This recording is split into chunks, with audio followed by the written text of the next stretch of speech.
तुम लोग और बच्चे को किधर लेकर जा रहे हो? अरे रुक जाओ।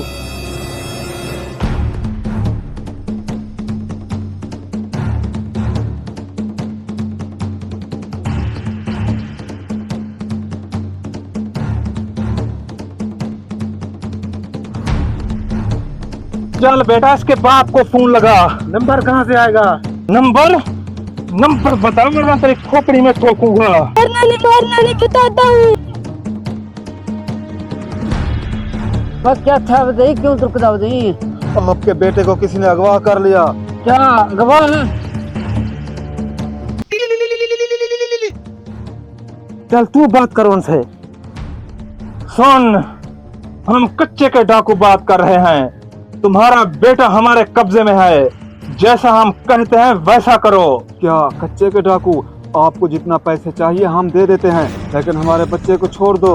नहीं नहीं, हमें पैसों की जरूरत नहीं। हमारी बात गौर से सुन। हमारा एक YouTube चैनल है, उसको 50 बंधु से सब्सक्राइब करवा और उसकी स्क्रीनशॉट व्हाट्सएप कर दे हमें। फिर आपके बच्चे को सही सलामत हम छोड़ देंगे।